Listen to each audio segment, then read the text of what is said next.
കണ്ടോ guys, market ഇങ്ങനെ കയറിക്കൊണ്ടിരിക്കുകയാണ്. എന്നാൽ ഇതൊന്നല്ല നടക്കുന്നത്. നിഫ്റ്റി ഇപ്പോൾ ഇടിഞ്ഞുകൊണ്ടിരിക്കുകയാണ്. അപ്പൊ നിങ്ങൾക്കറിയാം, ഇന്നലെ നിഫ്റ്റി ക്ലോസ് ചെയ്തിരിക്കുന്നത് 23,951 അപ്പോൾ വീണ്ടും നിഫ്റ്റി ഇടിവിലേക്കാണ്. അപ്പോൾ വീഡിയോ ഫുള്ള് കാണാൻ മറക്കണ്ട. അപ്പോൾ നിങ്ങൾ ഇന്നലെ നിങ്ങളുടെ ട്രേഡ് എങ്ങനെ ഉണ്ടായിരുന്നു? ഗുഡ് ആണ്, ബാഡ് ആണ്, ആവറേജ് ആണോ? ഒന്ന് കമന്റ് ചെയ്യുക. അതുപോലെ തന്നെ ഇൻട്രാഡേ സ്റ്റോക്സിനെ പറ്റി അറിയാം, യെസ് എന്ന് കമന്റ് ചെയ്യുക. വീഡിയോ ഷെയർ ചെയ്യാൻ മറക്കണ്ട. അപ്പൊ നിങ്ങൾക്ക് DM ചെയ്യുന്നതായിരിക്കും. അപ്പോൾ ഇന്ന് എങ്ങനെയായിരിക്കും നിഫ്റ്റിയുടെ update? Today's Nifty update diary ഇന്ന് December 20 കാലത്ത് 8:15 കഴിഞ്ഞിട്ടുണ്ട്.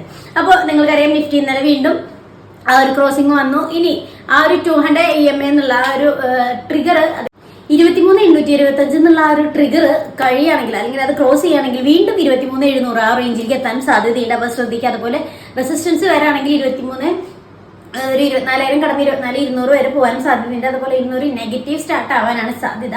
അപ്പൊ ഇതൊക്കെ ശ്രദ്ധിച്ച് നല്ലൊരു ട്രേഡ് നിങ്ങൾക്ക് കിട്ടട്ടെ. മറക്കാതിരിക്കുക. എപ്പോഴും സ്റ്റോപ്പ് ലോസ് വെച്ച് നല്ല രീതിക്ക് തന്നെ ട്രേഡ് ചെയ്യുക. അപ്പോൾ ഡെയിലി അപ്ഡേറ്റ്സിന് വേണ്ടി പേജ് ഫോളോ ചെയ്യുക. ഇൻട്രാഡേ സ്റ്റോക്സിന് വേണ്ടി യെസ് എന്ന് കമന്റ് ചെയ്യാൻ മറക്കണ്ട. ബൈ.